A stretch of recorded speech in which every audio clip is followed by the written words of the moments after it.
El micrófono está bloqueando un poco la posibilidad de que haya espontaneidad en las respuestas, ¿verdad? Porque como hay que pasarlo, parece que hay un protocolo. La idea es que discutáis, que si os ha sugerido que discutáis, bueno, discutir, porque, a ver, ¿por qué digo discutir? Digo discutir porque efectivamente se ven aquí posiciones bastante distintas, ¿verdad? Hemos oído cosas distintas, ¿no? Porque todos somos distintos y estáis contando actitudes vitales muy distintas frente a esto, ¿no? También es cierto que los diagnósticos irán diferentes, ¿no? Pero entonces, por iniciar la discusión, por iniciar los comentarios, empezaría por el principio, es decir, el manejo de la información, que esto un poco lo habéis contado más o menos todos, ¿no? Esto forma parte de una clase de ética, ¿no? de formación de los médicos en su relación con los pacientes, ¿no? Entonces, esa primera información, por ejemplo, Coque dice que alguien, ¿cómo fue? Que te dijo que, esto es un cáncer, tal. Pero luego el otro te dice exactamente todo lo contrario. Bah, entonces, este es un extremo, ¿no? Que lo cuentas así un poco, bueno, con cierta alegría, ¿no? Pero es un drama. Es decir, que, por ejemplo, en el caso de Rafa cuenta lo mismo, pero hay un radioterapeuta que dice... ¿qué es lo que dijo Rafa? Uy, eso del 90%... vamos a verlo, ¿no? Ese 10% no lo puedes dejar de lado, ¿no? A ver si te vas a creer que yo soy el que da aquí al botón, ¿no? Entonces, un poco la idea es... Fue terrible, ¿no? Nosotros mirándolo, ¿no? Esto es cierto, ya, ¿para qué nos lo tomamos? Es la noticia, ¿no? La información. ¿Podéis comentar algo sobre esto? A ver, yo creo que lo importante de todo esto, al margen de cómo cada uno lo reciba, o sea, yo creo que es fundamental que en vuestra profesión, cuando seáis futuros médicos, de verdad la parte de inteligencia emocional y de tener una serie de competencias que, aparte de la profesión o del estudio que tengáis, ¿vale? Creo que va unido. O sea, yo creo que no hay un buen médico si no tiene una buena inteligencia emocional o no sabe tratar a cada paciente de la manera en la que el paciente lo necesita, ¿no? Es decir, hay pacientes que no quieren saber nada, yo soy un poco también de los tuyos, ¿vale? Es decir, ahora tengo una amiga que la acaban de operar, ha pasado, bueno, se lo detectaron y yo parecía doctora, se le ha dado todas las pautas de, pues te va a pasar esto, le he advertido de cosas, ¿no? La famosa prueba esta de... que hay una prueba que se llama de arpón, que es que ya solamente la palabra la podíais retirar, porque es que, o sea, te dicen que te van a hacer una prueba, se llama arpón el mismo día de la operación, pues imaginaros, ¿no? O sea, es un arpón tal cual, ¿no? Que lo que hace es que te engancha el nódulo para que vayan directamente, entonces es tremendo, esa prueba es tremenda, o sea, yo me mareé todo del dolor, ¿no? Porque además esa bocajarro te lo hacen, es el día mismo de la operación, con lo cual es tremendo. Entonces, bueno, es verdad que a mí, por ejemplo, claro, yo ahora ya voy de lista con algunas de mis amigas que les ha pasado y sí que es verdad que yo les he advertido, o sea, y yo creo que les he ayudado bastante, ¿no? A decir, oye, mira, te van a hacer una resonancia y te van a hacer una resonancia que es 1 hora de reloj boca abajo, dentro del tubo, a oscuras, con la boca solamente abierta para respirar. Ostras, si a mí me hubieran dicho, por ejemplo, esas cosas, incluso, no digo vosotros como médicos o los propios enfermeros, oye, esta prueba va a durar 1 hora, es boca abajo, no sé, tú ya controlas tus tiempos, pero te ves ahí, metida en el tubo, sabiendo que realmente todo lo que te está pasando. Ostras, yo creo que hay cosas y hay temas que deberíais, ¿no?, de como futuros médicos, tener muy, muy en cuenta, e insisto, yo creo que para mí la parte emocional es muy, muy importante, porque además todos buscamos la respuesta positiva, ¿no? O sea, al final yo tuve un episodio en mitad de la quimio que te hacen una revisión de marcadores y me salieron disparados cuando yo había dado siempre marcadores negativos, o sea, incluso teniendo el bulto salían los marcadores negativos. Se ríe Aurea porque es que no, yo nunca digo la palabra porque es que no me sale, o sea, lo odio decirlo. Entonces, bueno, cuando estaba con el bulto, me operaron y me salieron de repente en una revisión disparados. Me hicieron un TAC, bueno, pues, y me acuerdo ahí que le dije, Eduardo, ¿tú estás preocupado? Y me dijo, yo siempre estoy preocupado. Y dije, pues nada, me ha contestado, me queda igual. Pero sí que es verdad que no, pero en el fondo no me estaba diciendo ni que sí ni que no, o sea, al final, porque todos buscamos el me voy a curar o me voy a morir, porque es una de las frases, o sea, yo me acuerdo a Eduardo que le dije, me voy a morir cuando me lo dijo, y me dijo, te voy a intentar curar. Entonces, al final, bueno, o sea, no es porque esté Eduardo aquí, ni mucho menos, pero al final, yo creo que cuando oímos la palabra, todos la asociamos a lo mismo, ¿no? Entonces, al final es un poco el ser supervivientes o sobrevivir y cada uno necesita, pues, una serie de mimos, cuidados o informaciones. Entonces, yo creo que ahí, creo que es la parte más fundamental, de verdad, para ser un buen profesional. El que sepáis detectar a quién tenéis enfrente, cómo darle las noticias. Hay gente que las quiere a bocajarro, de manera directa. Esto es como cuando lideras a un equipo de trabajo, ¿no? Pues dependiendo hay líderes buenos, malos, pues cada uno busca, y esto yo creo que para los médicos sería fundamental. Sí, bueno, realmente quiero redundar un poco en lo que has contado tú. O sea, para mí, ¿qué busca uno cuando va a un médico de cualquier especialidad? Por encima de todo, que sea un buen profesional. Pero personalmente yo busco más, yo busco empatía. No es lo mismo empatía con un traumatólogo que te pone un yeso en el brazo porque te lo has roto jugando al fútbol, que con un oncólogo. Entonces, yo eso lo necesito, personalmente. Necesito que la gente que no hay un muro entre el médico y yo. O sea, ahora lo sabe bien, o sea, yo intento usar un lenguaje coloquial, a veces lo exagero porque me siento cómodo así, o sea, yo no quiero ninguna barrera. Con Eduardo tengo menos confianza contigo, pero también, o sea, yo quiero que la comunicación sea fluida y crear un vínculo, comillas, de amistad, entre paréntesis, con el oncólogo, insisto, o sea, es que no es una especialidad cualquiera. Para mí es, o sea, si yo voy a la consulta de Eduardo y es un magnífico profesional, pero yo noto que me trata como un borde, pues yo seguiría yendo, porque es un buen profesional, pero yo iría jodido a la consulta, como no habría igual. O sea, cada uno elegiréis luego una especialidad y que, claro, cada especialidad será un mundo, un universo propio.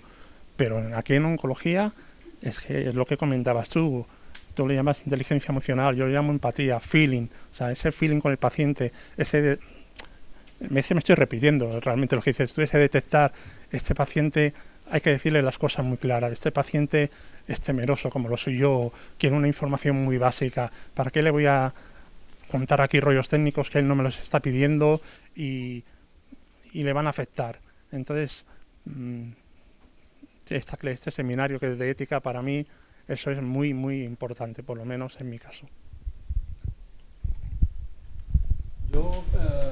Yo os quería contar dos cosas que tienen que ver con la gestión de la información y la diferencia de las expectativas, ¿no? Mi hermana, que no acabó el bachiller, siempre quería toda la información, o sea, contada al nivel en que ella lo podía entender, de soldaditos que le pintaba Eduardo, ese es el ejemplo que siempre contaba ella, pero cuando la hicieron la mastectomía, cuando le hicieron cualquier operación, ella se iba y se compraba libros de medicina, es decir, ¿para qué?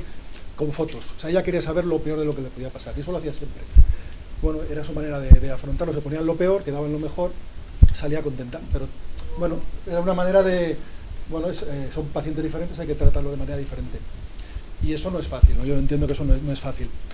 Pero también quería recordar, e intentaré no mosquearme mucho, el escenario con el que nos encontramos, porque a mi hermana la había tratado el oncólogo durante 9 años, y el verano pasado, en julio, estábamos, pues yo tomándome una cerveza en el trabajo, mi hermana estaba tomándose otra con su marido, ingresó en urgencias porque se encontraba un poco rara y empezó a no reconocer, ¿vale? Y esto fue fulminante, o sea, no hubo un tema gradual, sino que fue fulminante. No me conocía a mí, no conocía a su sobrino, no conocía a nadie, ¿no? Y un par de horas después de todo esto, que vivíamos en la felicidad absoluta, el médico, por llamarlo médico, como las películas, ¿no? Cogió a mi padre, a mi cuñado y a mí, nos metió en una sala y nos dijo, bueno, tu hermana se muere en 15 días. O sea, dices, vale, bien. A ver cómo lo gestionamos, porque cómo lo gestiono con mi padre, que estaba allí, que bueno, pues es un hombre más mayor, había que hacer algo de gestión del tema, cómo lo gestiono con mi madre y cómo lo gestiono con mi hermana, que estaba en la cama de al lado, ¿no?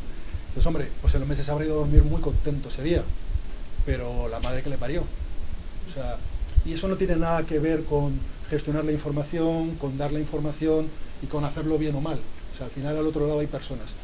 Y no tiene nada que ver con que la gente quiera más o menos detalles, o menos detalles, o que haya que ocultar la información. Yo no digo que nos tuviera que contar un cuento de rosas, pero yo creo que había maneras de gestionar aquello, ¿no? No os lo deseo a ninguno, no es nada fácil, porque no era un tema degenerativo que fuera llegando a aquel punto y que en aquel punto lo hubiéramos visto venir. O sea, yo 15 días después sabía que mi hermana se moría, pero aquel día venía de tomarme una cerveza con mis amigos. Entonces, eso yo sí que os pediría, y la otra vez lo hablamos en esta sala, y yo creo que me fui con un sabor un poco agridulce, lo reconozco, pero hacía un mes que se había muerto mi hermana y no lo supe manejar.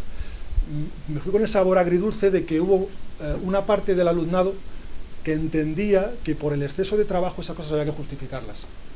Y me pareció una pasada, porque si chavales de 22, 23, 21 años justificáis esas cosas por el exceso de trabajo, hostias, mal. O sea, de verdad, desde el otro lado, mal. Porque no lo justifica nada. O sea, y si hay mucho trabajo, pues habrá que trabajar más. Pero pensad que hay personas que se van a morir y pensad que hay familiares y que todo el mundo tiene su realidad. Entonces, yo sé que es súper complicado, porque esto es como cuando acercas a una multitud como la que hay aquí. No todo el mundo es igual, no todo el mundo reacciona igual a las noticias, no todo el mundo quiere la misma información.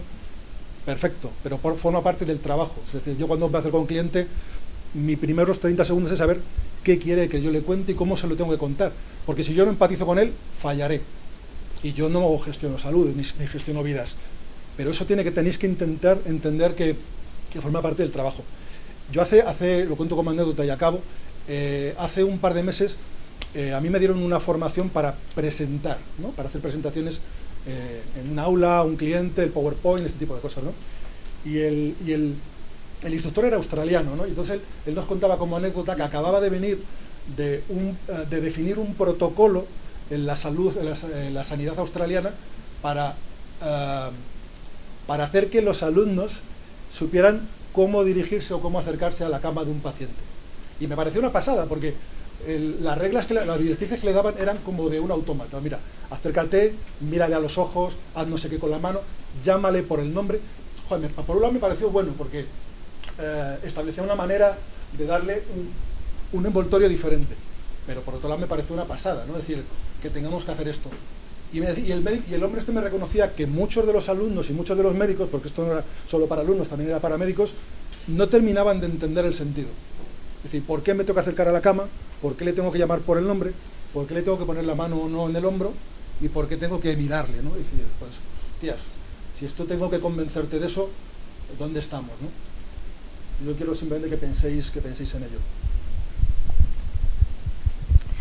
Bueno, pues yo sobre este tema que os voy a decir, como, bueno, haciendo la residencia de médico de familia, ves un poco, ¿no?, al paciente en global, y muchas de las consultas son precisamente por esto, ¿no? No me han explicado bien ciertas cosas, me lo han dicho de esta manera. Es verdad que es muy complicado dar malas noticias y gestionar la información bien, porque cada paciente es de una manera diferente, y incluso habiendo pasado por esto, es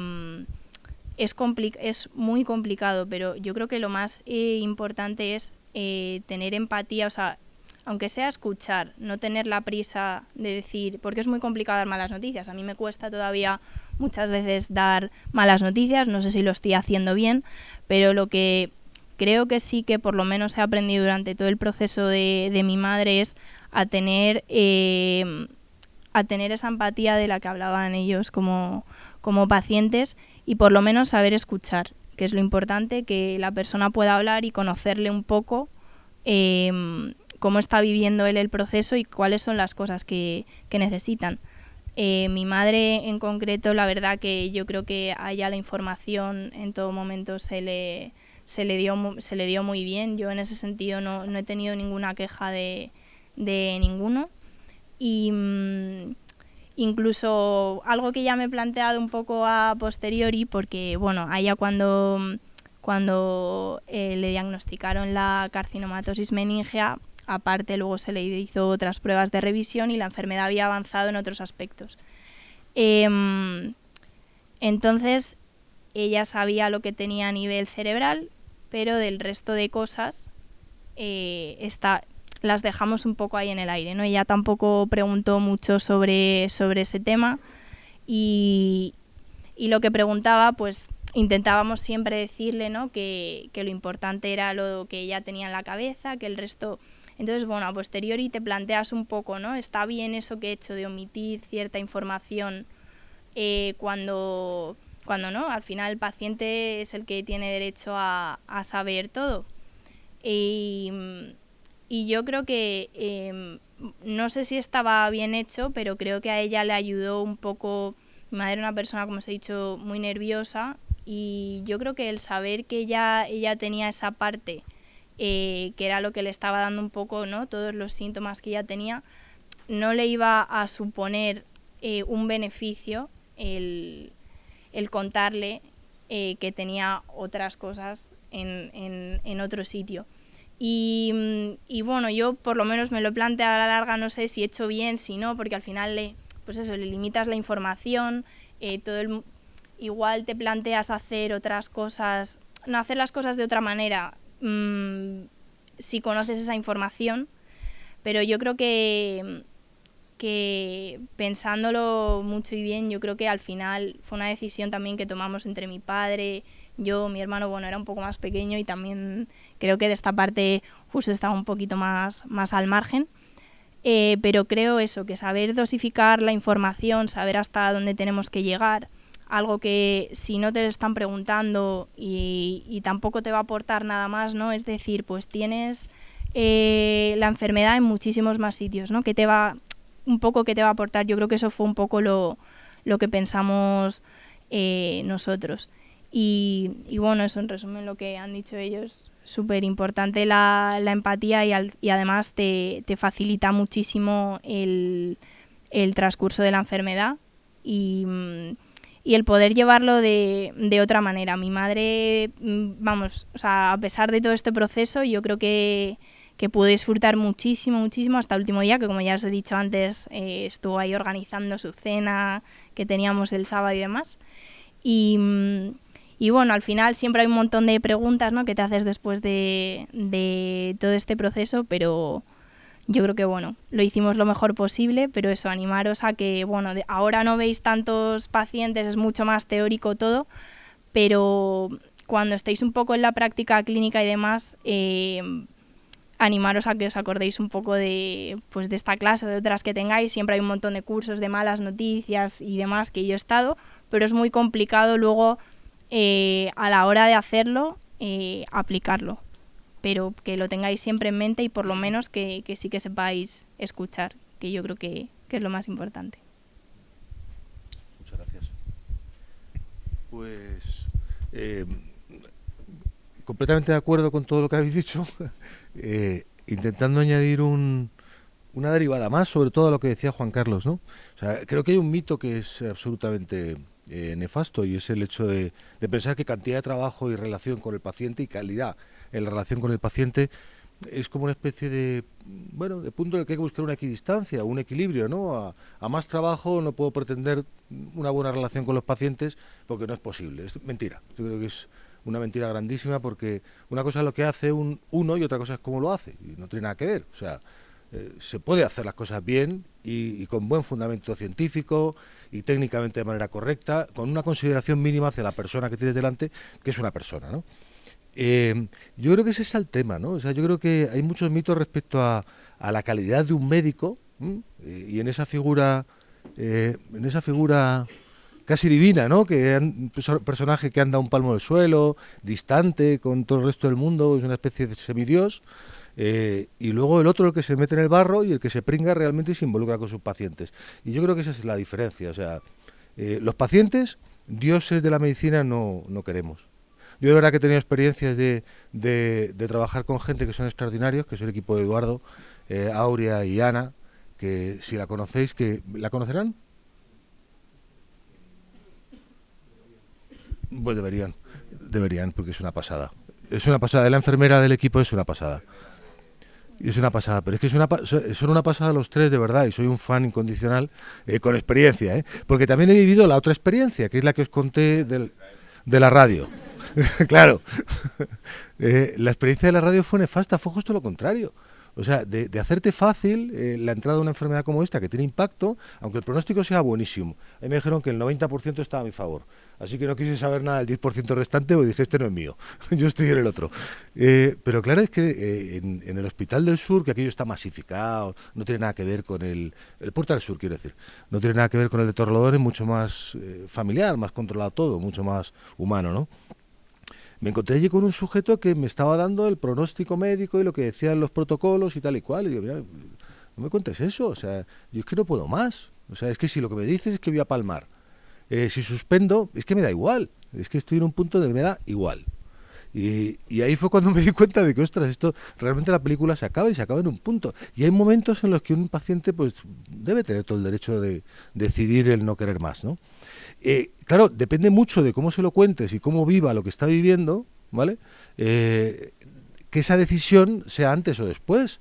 O sea, yo creo que los médicos no solo sois responsables de prescribir buenos tratamientos y luego administrarlos, también sois responsables de hacer fácil el que ese tratamiento sea llevadero para el paciente.